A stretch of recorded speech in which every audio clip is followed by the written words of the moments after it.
set with label information, unsupervised learning, where we don't have labels, and reinforcement learning, where we have a simulator with a terminal feedback of positive or negative loop and feedback.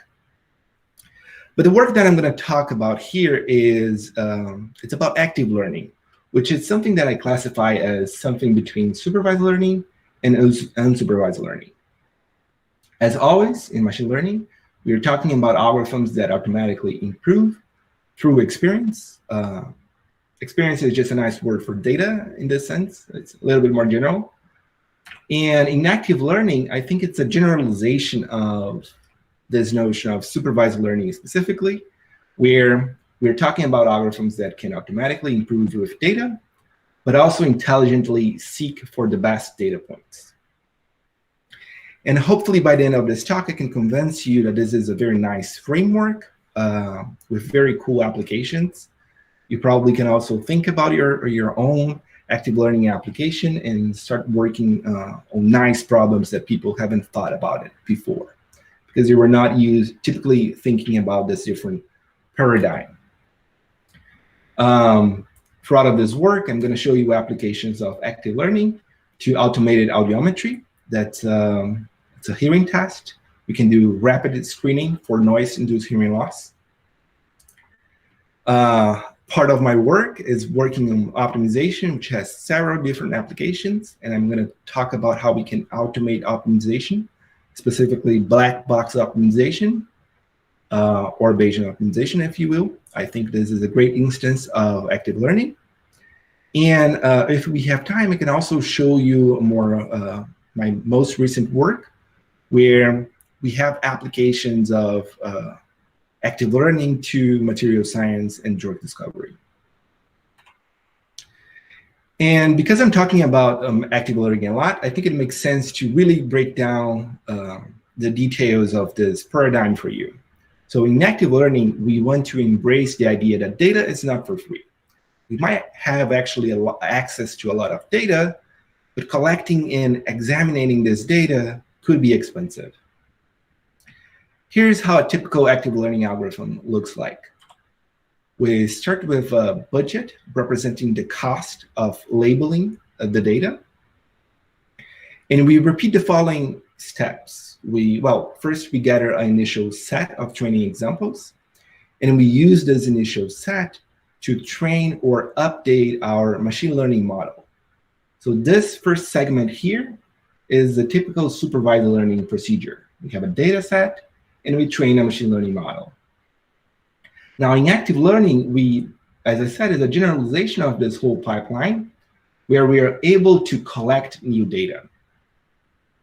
So we think about an active learning algorithm as a policy, where giving a set of unlabeled data, we're going to intelligently select what next point we want to acquire.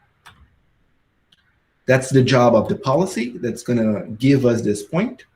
Then we're going to submit this point to this labeling process, here encapsulated in this Oracle function. Once we have this potentially expensive Oracle function output, which is going to be the correct output of this label, we just going to repeat this process. We're going to update the data set, and we're going to repeat this as many times as we can until our budget is depleted. And in this talk, I'm going to use this active learning pipeline in very different scenarios. So let me know if you're confused. As we just said, like, post your questions. I'm very happy to take them as we go.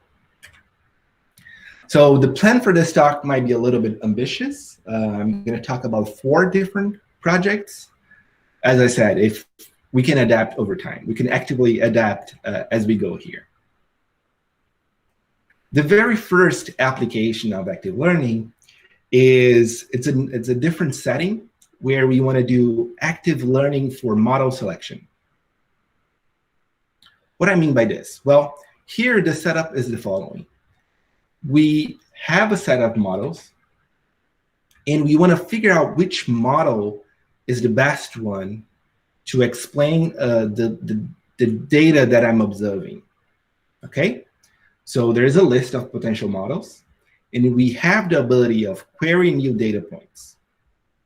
The question that we want to answer is, we want to seek for the best model, or you wanted to seek for the data point that give us the most information about the best model.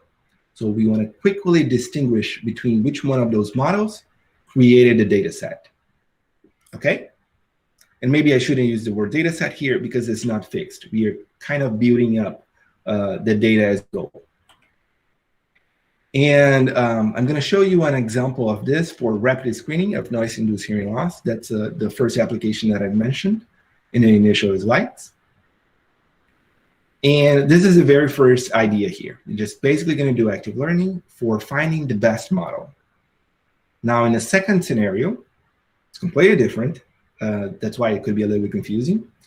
But in the second example, the data set is fixed. Okay, so this is a typical supervised learning task. We seek to find the best model to explain this fixed data set. We're going to basically propose a model search procedure, and this model search procedure uses active learning. But now it uses active learning on the space of potential models. So we do this, we build up this search, which is a meta learning algorithm for identifying the best model to represent the data. Seems similar to before, but now the setting is very different. Here the data is fixed. And we can actually apply this technique for any supervised learning task that needs to find and refine the model. We all know, if we work with machine learning, that a model selection is very, very important. And here we are providing this tool which can automatically identify the best model. And finally, the third application of this line of research is an automated active learning algorithm itself. So we actually going to combine everything here, the two initial ideas. We want to do active learning.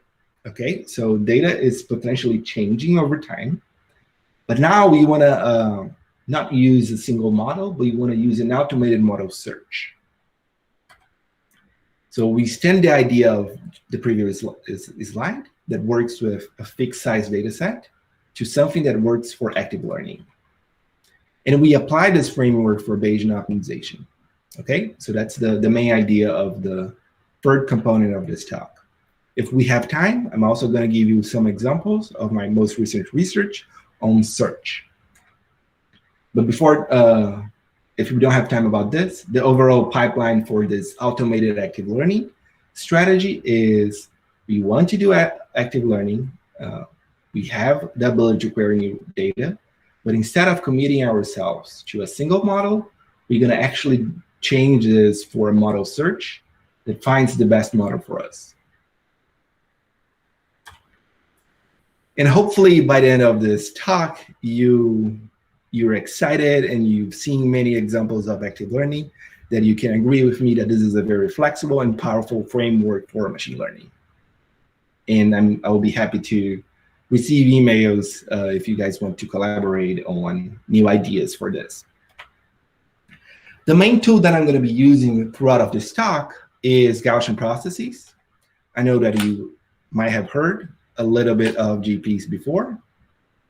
And the notation that I'm going to be using here, it's very standard. Typically, I'm going to be assuming that we're going to be working on a regression setting.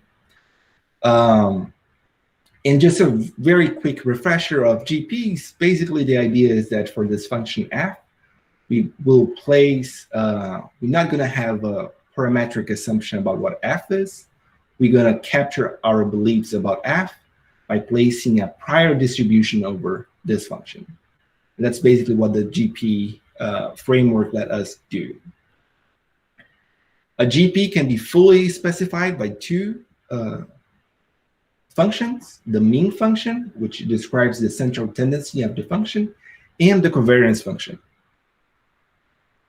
Typically, the mean function we can assume that we center the data. So the mean function, most of the time we can think as something secondary. The covariance function, or the kernel, is actually what captures the most interesting aspects of the function that we want to model. So here's an example of 3 samples of a GP under a function f, which was modeled using a square exponential kernel, or RBF kernel. This kernel is used to model smooth functions. So all those functions that look very, very smooth can be modeled using this kind of kernel.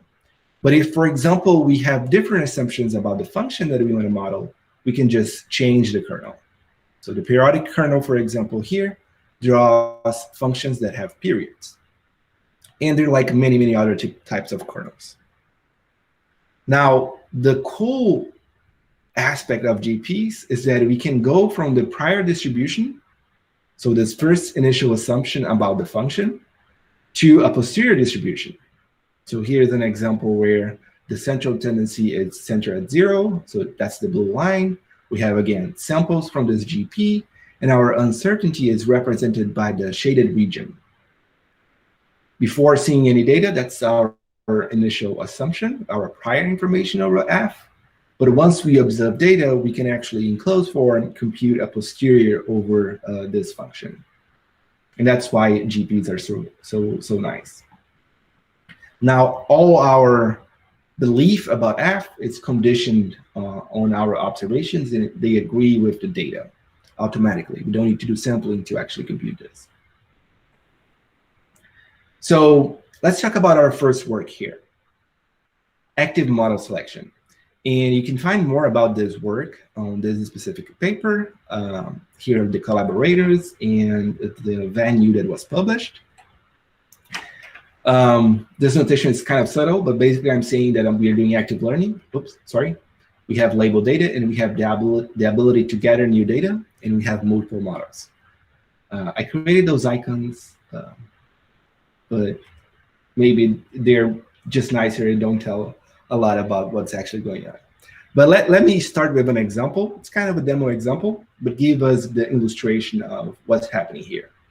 So suppose that we have a list of models that we believe are the 3 possible models that can create this data set here. And those 3 models are basically GP models with different kernel functions. So it's square exponential, it's smooth, periodic, and rational periodic. Those are 3 different kernels.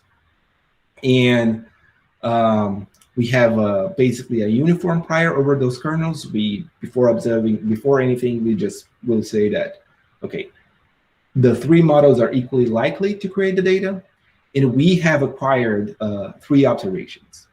So that's the first setting. Once we acquire those observations, we have a prior belief over the models. We can actually compute a posterior belief over models. Everything here is a probabilistic model, so we can actually work out the math to compute this posterior belief. The question of this paper is, okay, what is the best model here? Is there a way of querying a new point, labeling a next location here that will basically help us find which model is the best one, which model potentially created the data? That's the central question. And before answering this question, let me just stress that actually this setting of active model selection was explored before. So previous work have thought about this idea of model selection, active model selection. But the downside of those approaches are, well, they take a lot of time to train. So for the application that we care, it will take several hours to just recommend the next point, single point, several hours. Whereas our approach will take seconds.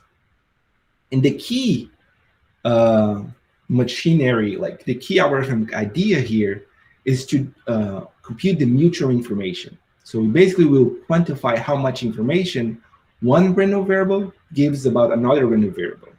And the 2 random variables that we're going to use here are the output variable, the label that we want to observe, and the model class, the unknown model M here.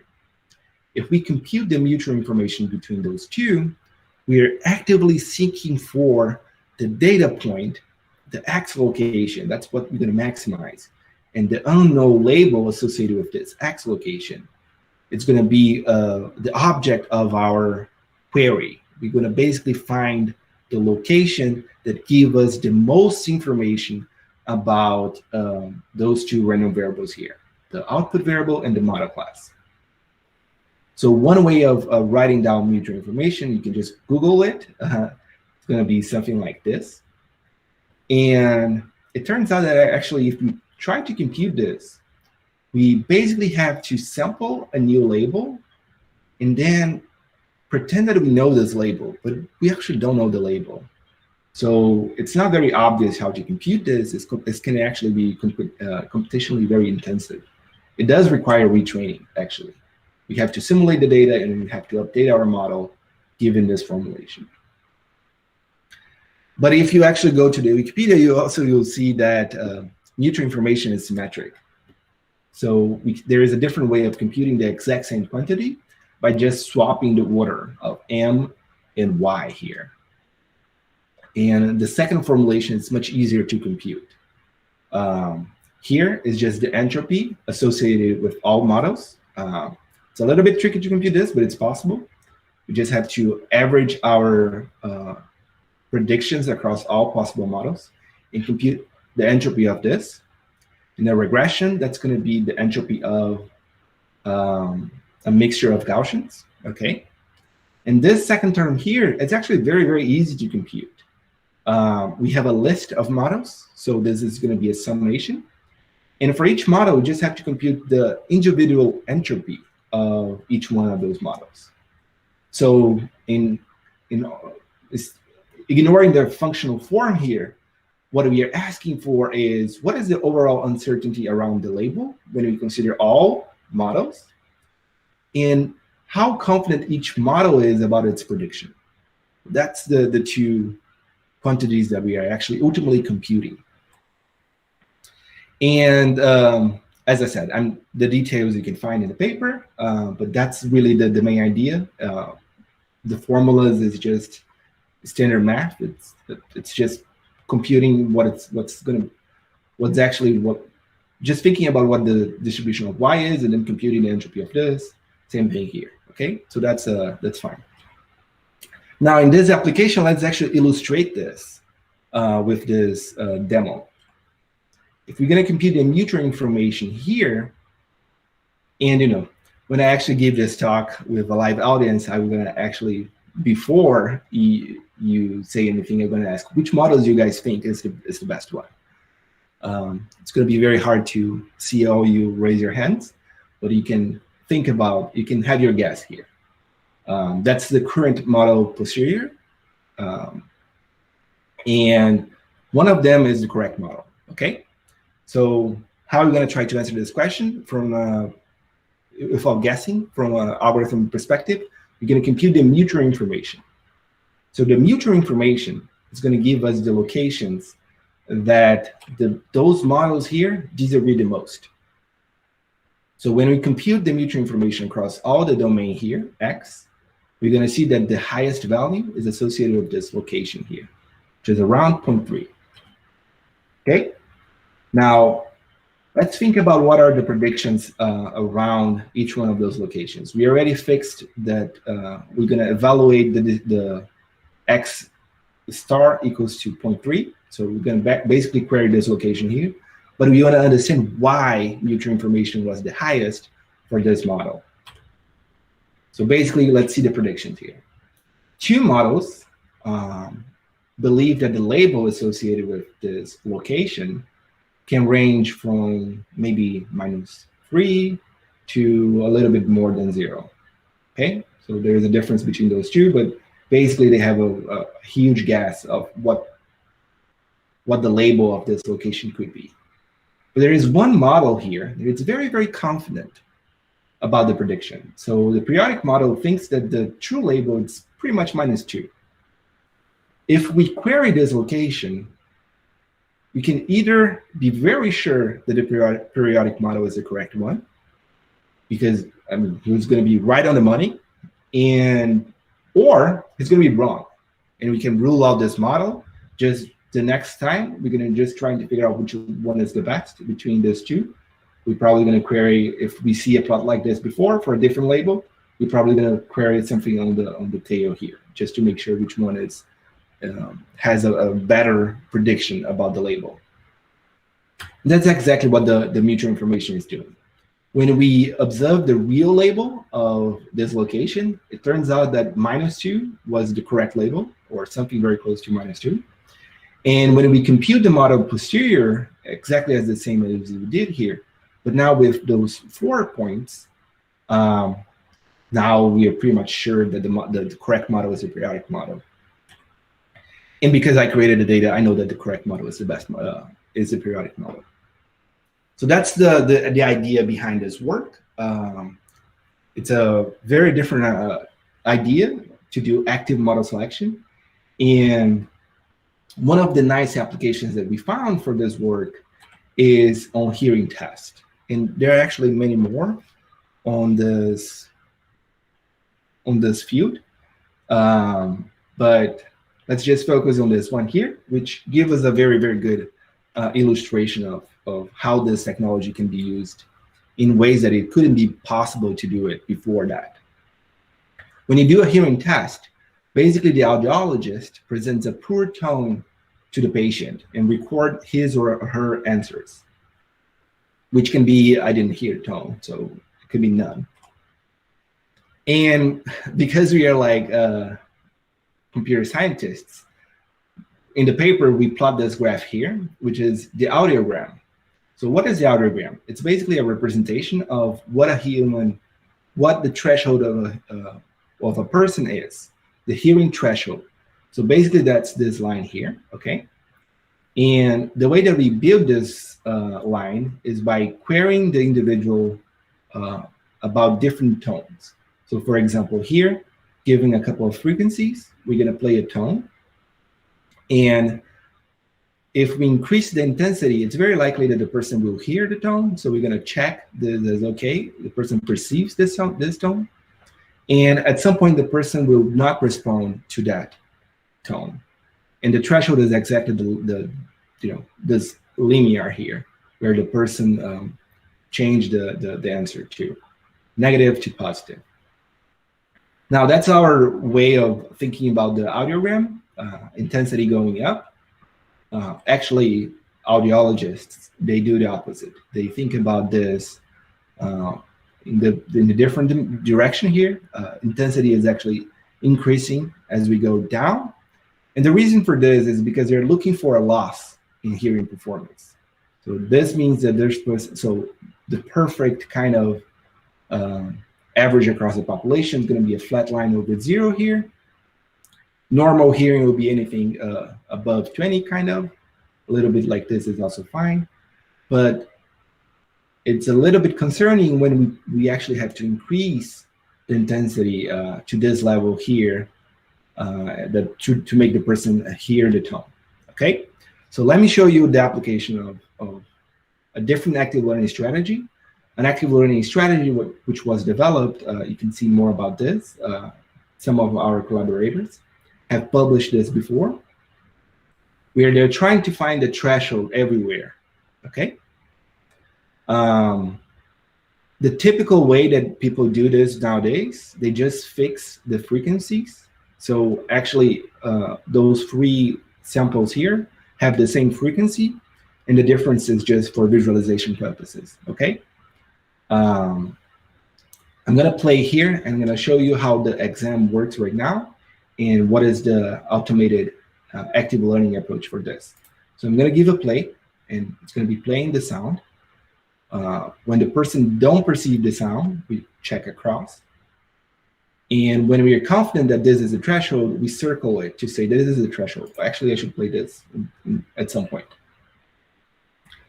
And that's basically what we do. We do kind of a binary search over those fixed frequencies. That's the typical example.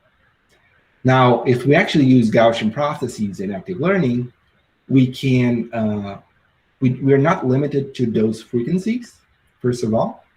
And the algorithm can suggest locations for us automatically. So there are 2 benefits here. First, this converges faster than this one here. And second, we have a much higher resolution answer for what the human threshold is. You see, the algorithm was able to query those locations here, which are impossible to do in the traditional method. And then we have this very complete posterior relief about what the threshold should be. So the white here means that the person was very likely to hear the tone. Black here means that the person is very likely to not perceive the tone. And that's a very exciting research area. As I said, this active learning algorithm for figuring out the threshold was proposed by our colleagues and our collaborators in this UAI paper in 2015. The idea that I just showed you, it's kind of like the next step of this. And the motivation for this next step is to detect very, very fast something called noise-induced hearing loss. This is a particular disorder that affects many individuals. They're subject to high-intensity sound. People working on factories or exposed over construction, they're exposed to intensity sounds over and over again, and that can be a problem for their hearing. In the United States alone, this is estimated to affect approximately 26 million people. And what is kind of tragic is it's very easy to fix this, but you actually have to go to the doctor, and it could be complicated to do this on a regular basis. There are actually some laws that the employee has to, the employer has to provide those tests basically every year. But if we have a way to do this faster and cheaper, maybe we can actually give the simple solutions to people earlier and avoid this problem. So what we did here? We built upon the work of our colleagues that developed this Gaussian process for identifying audiometry. So that's this function here. And then we created two models, a model of what a healthy person is, and then a model of a person which has noise-induced hearing loss, okay? So the person with noise-induced hearing loss, we have to increase the intensity of a particular tone to make this person respond to this tone. And it creates this notch behavior here. We can model this with a GP again. Now we change the mean to have this kind of a PDF shape here. And our question is, can we play the tones in an intelligent way to automatically detect if the person has normal hearing, quote unquote, or noise-induced hearing loss? Okay, that's the goal here. And here's an example of how the sample pattern, what kind of query, what kind of selections those two algorithms do. In white is when we compute the mutual information between the output variable and the function f, which is trying to learn the audiogram everywhere. So that's the white sample pattern. The red sample pattern is our method, which is just trying to figure out which model is the correct one. Notice that the samples here will be focusing on detecting the notch behavior, like the noise-induced hearing loss. So we're going to play different sounds, different intensities. And we also want to find the borders of this notch, because that's kind of like what defines the model. So this methodology here is really, really smart to find the threshold. And that's very important here. The algorithm that we developed is focused on identifying which model is the best one. If that's what you want to do, you should do this algorithm here. If learning the whole threshold is your goal, then you should do this algorithm. It's not a question of which one is better. It's you know, what algorithm was designed to do what. To exemplify the relevance of this work to actually make detections, here is a couple of experiments that we did to stress that when a person has noise-induced hearing loss, with just a few tones, maybe like just as few as 20, we typically can, with high confidence, say that the person has noise-inducing hearing loss. When the person doesn't have noise-inducing hearing loss, pretty much all the models agree that the person don't have it.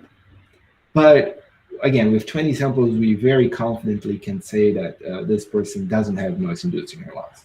So that's the benefit of applying this methodology, Bayesian active model selection algorithm. Okay, so this is a great time for taking questions for this first part of this work. As I said, here we propose an active model selection approach based on maximizing the mutual information between the output variable and the model class. Our approach does not require extensive model retraining, and that was one of the big advantages of this methodology. For example, instead of taking hours to give the patient the next tone, we can actually propose a solution that, in seconds it can figure out what is the next tone to play.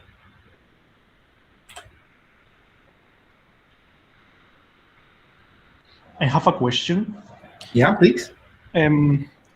The information, does it have into account the distribution of data? For example, if you have few data in one range, if you can have that into account, if that doesn't give you much information because that data is very without information, I don't know.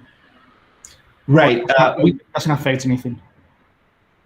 We try to quantify how much each data point gives information about the model. Now, the pool of unlabeled points, so in some sense, the distribution of possible points, for us is just basically a pool of all candidate points that we can do. So in this particular application, it's basically a grid of all possible combinations of frequency and intensities. Okay. So I don't have a distribution for the data itself. I just have a pool of potential candidate points that I can evaluate. For each one of those candidate points, I compute how much this given point is important or it's relevant for each model. That's also part of the main framework. Thanks for the question. So we basically have 20 minutes, right? Yeah, more or less.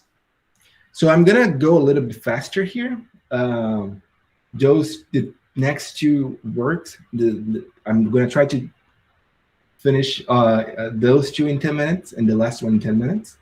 Let me know if I'm going too fast, and we don't need to go over all of them, okay? So the second idea here is this automated model selection. So in this work, the data set is fixed, okay? And we have potentially many models to choose from. And what is the main idea? Well, the motivation is that model selection is an important application for any machine learning task.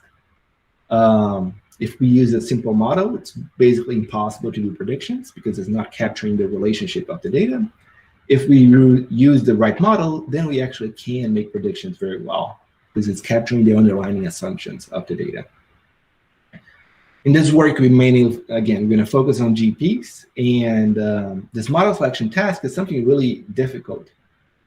In this work, for example, Dr. Dave Duvenel and his collaborators say that it's kind of a dark art to find the correct model. It's typically something that is done with the help of an expert. So what is the proposal here?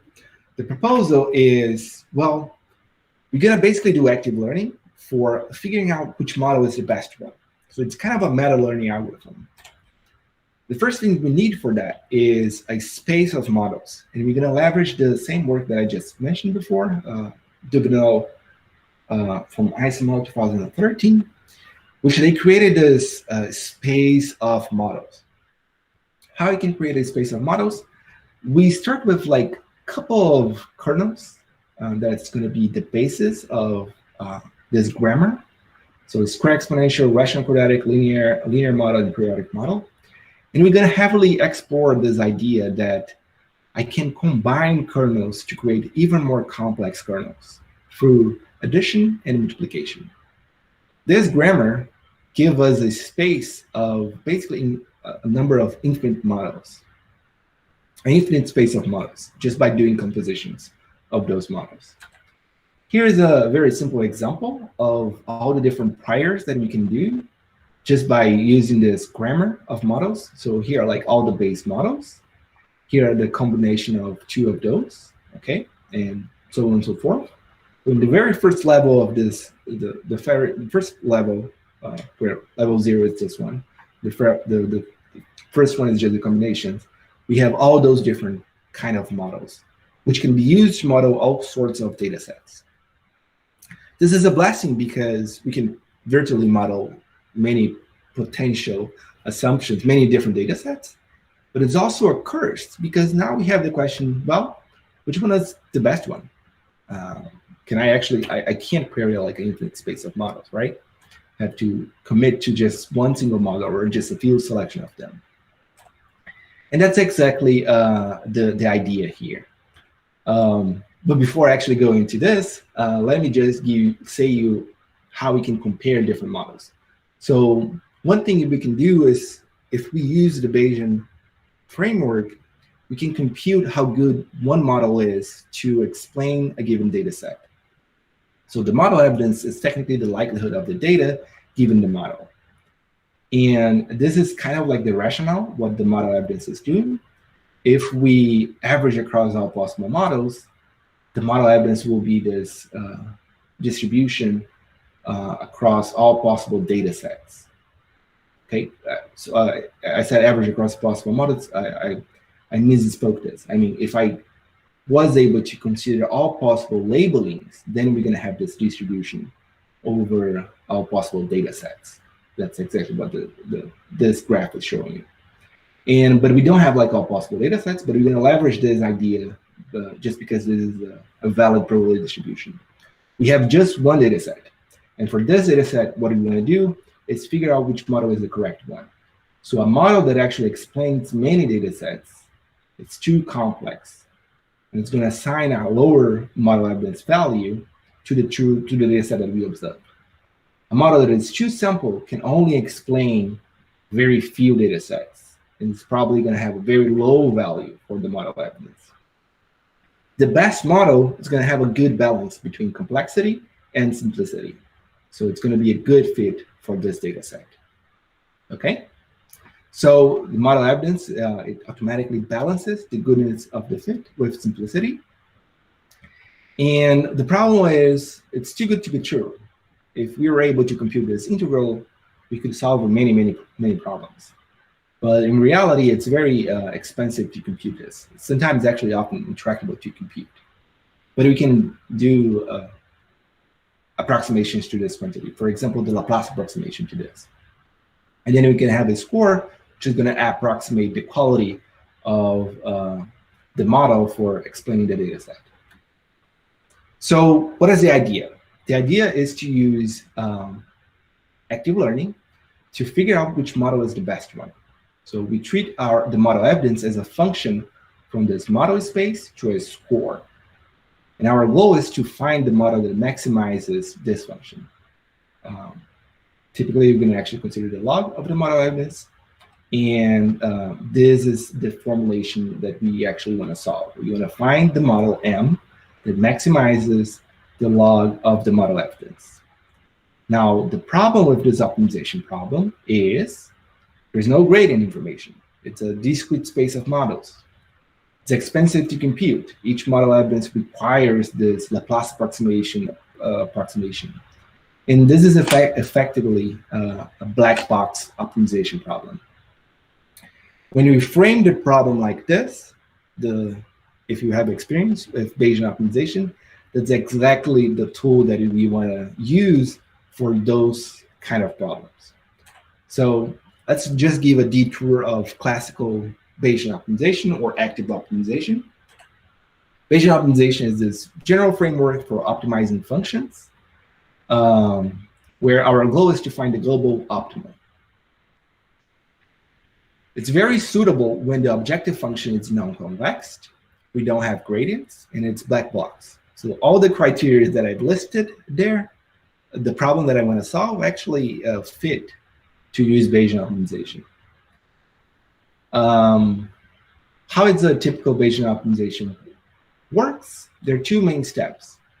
We set a prior distribution over the unknown function f. It's called the surrogate model.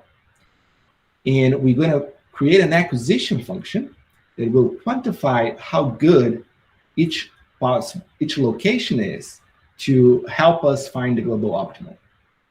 So this acquisition function is something very cheap to compute, and it can leverage the fact that we have a probabilistic belief about f that we constructed. It's the surrogate over f. We never actually have the true f, we just have point observations of f, and we build a surrogate model over f, which has this nice probabilistic interpretation. So one simple acquisition function is something called the expected improvement. It's just really how much I expected to improve upon the last observed value, for example. Here's again, I like visualizations. So here's an example of Bayesian optimization. Those nice pictures were produced by Ramon Garnett, my PhD advisor, when he was my PhD advisor. And here I'm showing the same kind of functions that I've shown you before. On top, I have this probabilistic belief about the function f. In reality, I just have the observations, the black observations here. The blue is the posterior mean of our belief, and the shaded region is the uncertainty around each one of those locations. The true function in this demo is actually the dotted line here, okay? And on the bottom, I'm showing you the second component that we need to do Bayesian optimization, which is the acquisition function. So if we compute the expected improvement over all the input space, it's going to be maximized here, which is a location that it's in expectation will improve over the other values, right? So that's exactly this quantity. So following this criterion, we're going to query the next observation right here, and then we're going to repeat the process. That's how Bayesian optimization typically works. So in this paper, what we did, we applied Bayesian optimization to solve this automated model selection problem. Well, as I said, Bayesian optimization has two components. We have a probabilistic belief about the thing that we care about, the function. In this case, the function that we care about is the model evidence. So that's a function g, which require us to establish a surrogate model for the model evidence. Now we're going to place a GP over this function g, which is actually a mean function over the space of models to a score, and also a kernel over the space of models. Now, as I said, the mean function we can learn a constant value, that's not a big deal, but we have to have this correlation between two models to actually do Bayesian optimization. And that's the first challenge here. The second challenge is that we have to efficiently compute the acquisition function. We can use expected improvement, but now we have to deal with the fact that we have this infinite space of models, specifically discrete, because a continuous space is also infinite, and it's fine to do it, but a discrete infinite space is something challenging. I'm just going to give you the intuition of what's going on here. I'm just back in the slides.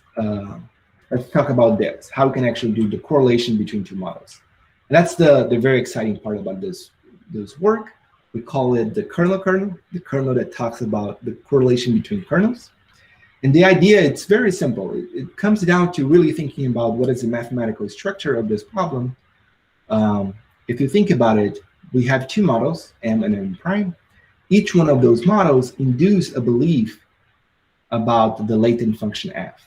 So that's the induced belief about f and f when we are giving m and when we're giving m prime. If I want to actually compute a correlation between those models, one thing I can do, I can see how much those two distributions overlap. If the two different models offer very different beliefs about f, they diverge on the explanation of the f, I would not expect that a priori that those two models are similar. If they don't overlap, I have no reason to believe that the model evidence for those two models will be similar. On contrary, if they do overlap, I'm going to assume that the model evidence, the score that I'm going to give you for each one of those models, M and M prime, will be much similar, or it will have some correlation. That's the key idea of this work. We're going to compute a new kernel that talks about kernels, which uses the Hallinger distance as a distance function between the two models. And Hallinger distance is it's a well-defined quantity. It's a distance between probability distributions, conditioning on the prior data that we have, X, or the data that just the locations that we have. And then we're going to pass this distance through a square exponential kernel. Very interesting, this quantity depends on the geometry of the data.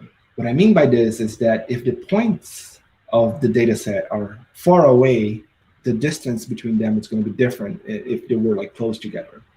So we are kind of leveraging all possible tools that we have here, the two models and the data itself. And that's the proposed kernel that we're going to be using, the standard square exponential kernel passed through the Hallinger distance. And we call this the square Hallinger distance, I think. But that's the intuition.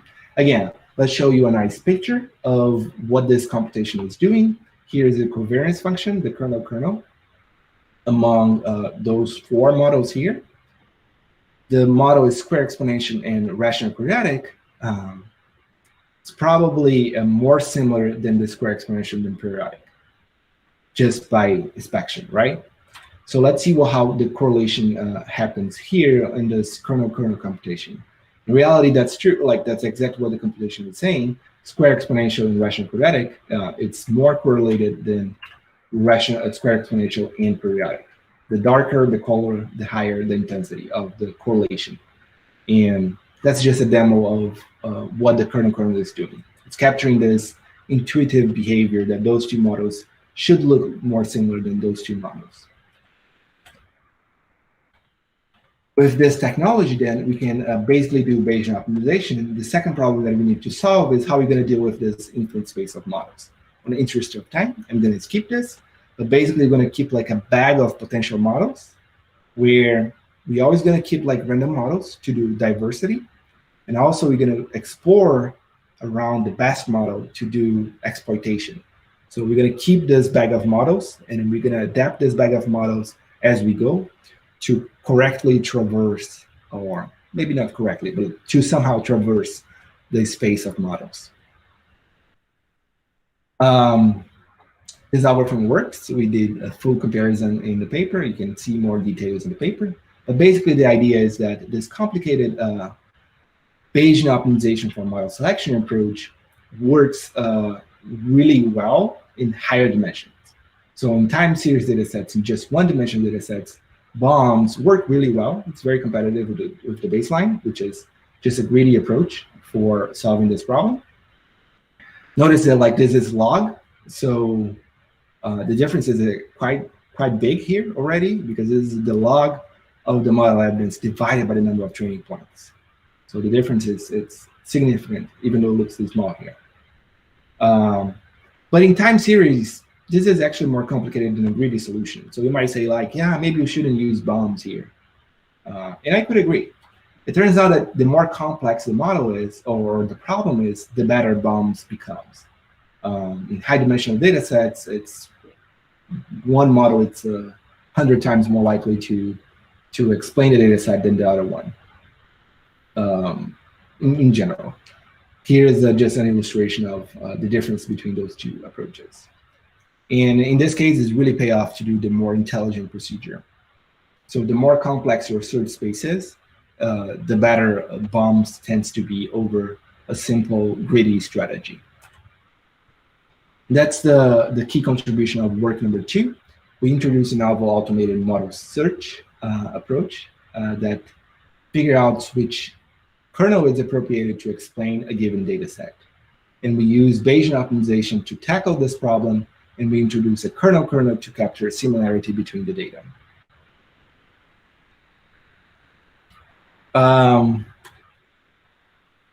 The next work here, so let's actually see if you guys have questions.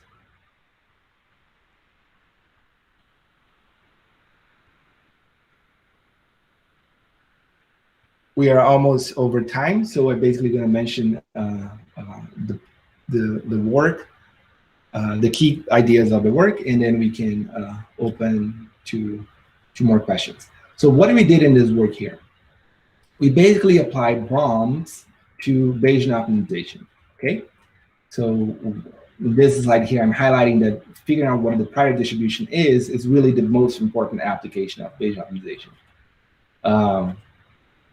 And what we did is we, instead of using a single model, we're going to automatically figure out what is the correct model to explain the data set. And the way that we're going to find those models is really by doing this model search procedure that I just showed you before.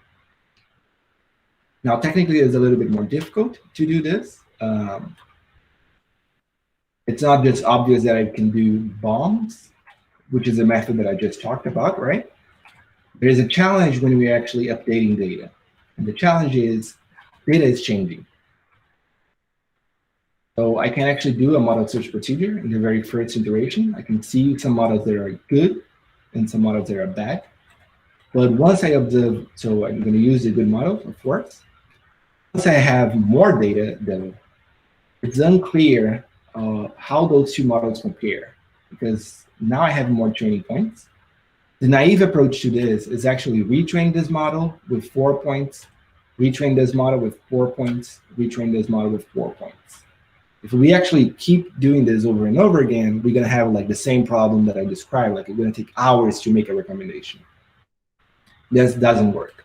So we have a technical solution for this, and we call this the active BOMs, which do a similar idea, but with a technical contribution here, which uses the model evidence, just thinks about the model evidence as something that is corrupted by noise. And that's the key difference between the previous work and this work. We allow now this method to work when we have more models. So it keeps the model search history without recomputing all the previous model evidences.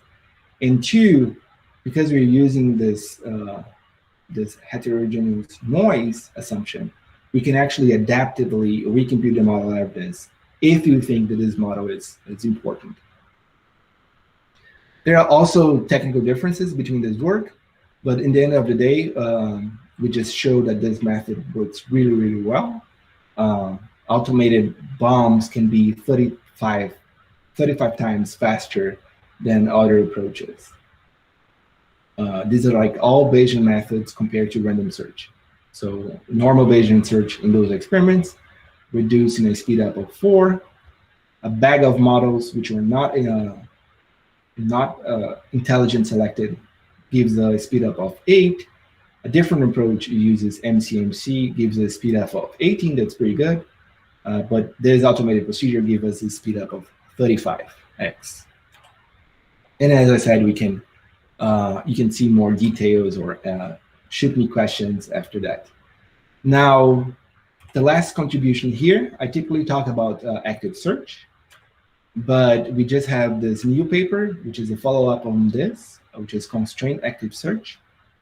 And I'm very excited to talk about this in this year's ISML.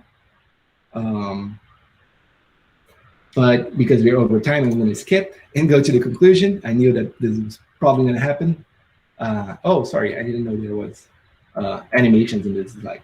But basically, the conclusion here is that when we have a lot of data, but analysis is expensive, and all the applications that I show you here, carefully creating the data, the label for a data point could be expensive. And if that happens, then active learning is a great to use. Choosing the appropriate model is really important in crucial applications. That's the main point of work number 2 and work number 3. Work number 1, I show you that focusing on the goal is really, really important. And that's the same thing that's going to be true for our most recent work on search. We definitely needs to focus on our goal. That's why it's important to understand what those methods are doing. And hopefully with all those crazy applications, I convince you that active learning is this flexible and powerful framework for machine learning. And I'm very excited to work on this topic and perhaps hearing from you about new ideas on this topic. So feel free to drop me an email or find me on Twitter if you want. I'm always very excited to go over more or explain you something that it wasn't clear in the papers. It's not difficult to find me. So thank you very much for your time. I really appreciate it. And yeah. Okay, thank you, Gustavo. Thank you, very interesting presentation. So I see already a raised hand. David, can you? Yep. Can you hear me? Yeah. Okay. So maybe I didn't get it through the presentation, and the question is a bit useless. But apart, like, does active learning also consider the maintenance of that learning? For example, forgetting data or going back to previous version of models because maybe they are redundant or something like that? You mean like if it considers previous versions of the data? Yeah, let's say that, for example, if we are including new data, some of the data becomes obsolete, or maybe they are redundant with the new data. So do you also consider, or do you also study, is it worth to study to remove data, for example, for non-parametric That's actually models? an interesting question. Typically, we think about like building up the data set. So ideally, we will never actually have selected this point that is redundant. So we never actually think about the past, but we potentially could think of. I actually never thought about this. But the idea is typically like how are you going to actually construct the data set? And to construct the data set, we always going to find the data points that are very informative. So if we start with like 3 random points and we are building this data set as we go, we're never going to have like redundant points. Or our policy will basically say there is no point of querying this point because the amount of information that I'm going to get, it's minimal. You can actually compute the same kind of policy in retrospect with the data that you already have. Maybe you would have to remove the point, compute the score, and put the point back to evaluate the quality of it. Yeah, okay. I think that you perfectly answer my question, because as I understand your answer, it is not such a need to review points because you're introducing them according to their quality they introduce, right? Yeah. Okay, thank you. If I can add, actually, if I remember there are some words where they work in active learning with limited memory. So you only can have, like, for example, 10 points or something like that. So of course you are enforced to forget. But then it's very tricky because sometimes you ask for the point that you have just removed, and then you can get the start, and then you remove an answer. So I think Gustavo also knows. And that's a very tricky problem. Yeah, very good question. So, is there? People have actually thought about this. Interesting. Yeah. And yeah, that's definitely one problem I can see of.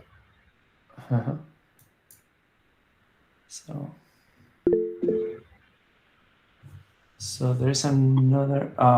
So let me read it because Jorge. Question is, when you create a bag of models and select the best one from the bag, do you create a new bag of models with similar models to the one selected, or do you keep the models selected in the first bag at the best one? What is the second part of the question? So do you create a new bag of models, or do you keep the one that you have selected as the best one, and then you fill the rest? So here's exactly what we do. That's a great question. Imagine that we have like 10 models right now, and we're going to select the best one out of those 10. So I'm going to pick the best one. I'm going to have 9 models because I selected the one to use, right? On those 9 models, the remaining 9 models, we're going to do 2 operations. We're going to compute the score. We're going to basically create random models. So, I don't know, 5 random models to add to this bag. And we're going to have like 14 models. And from this very good model that we selected, we're going to see what are the immediate neighborhoods of this guy. How can I actually change this model a little bit by just doing one operation, or actually one operation at a time. And then we include 5 models which are in the neighborhood of this best model to the bag. So every iteration, we're going to be refining our bag of models to have random models and good models, or models that are neighborhoods of the best model. That gives us a good balance between exploration and exploitation to make this search over the bag of models, or the space of models, if you will. Great question. Yeah. So there's another question. Juan? Hi, thanks for the talk. Very interesting area. So I was wondering, what do you think about combining this active learning with reinforcement learning, right? Because one of the issues of reinforcement learning is that they are not efficient with the sampling. So what do you think about that? Right. Reinforcement learning, it's something that I actually never studied too deeply. So I would love to actually have a collaborator that could work in the reinforcement learning setting, and we can work together. But we do leverage many ideas from the same field. When we actually think about those problems, for example, we can solve Bellman's equations. We are doing the same kind of tools in a different framework. But I never compared or actually worked with reinforcement learning myself to tell you in depth what are the differences. Well, I know what the differences are, but like here, we don't have this notion of the simulator or the feedback. We're not executing multiple policies as we go. Like, we don't have like several actions before receiving the feedback. Our feedback is typically instantaneous, either one at a time, sequential, or in batches. But yeah, I think there's like many opportunities that we can potentially think of that leverage both ideas. I like that in your slides you were mentioning the policy, like the action selection as the policy. So that's, and you can think of the mutual information, for example, as a reward. So yep. I think this work here that I didn't mention, the main collaborator is Shali here. We're gonna use very similar language than reinforcement learning. We're gonna actually have a Bellman equation to solve this non-myopic problem. Yeah. So, is there any other question? Julio, I don't know if in the YouTube chat, is there something? I'm not seeing that. Okay. Okay, thank you. So the chat is good. Yeah. Okay. So any other question? Otherwise, we can start wrapping up maybe. You still have time for the last one if you want. Okay. Okay. So I think we should wrap it up here. Mm-hmm. Let's thank again to Gustavo for joining us here and give this amazing talk. I really like the animations and the icons, so don't change it. It's very good. So thanks again. Yeah, thank you very much. Yeah. Thank you. Thank you. Yeah, good talk. Okay, so hopefully next one is in person. Yeah, I would love that. hopefully, we'll repeat the invitations whenever we can make it in person, definitely. yeah, could be great to be able to invite you to Spain. So. Thank you. Okay, I love it. so thank you. Bye bye. Thank you. Bye. Bye. Bye. Thank Thank you. you very much. Bye.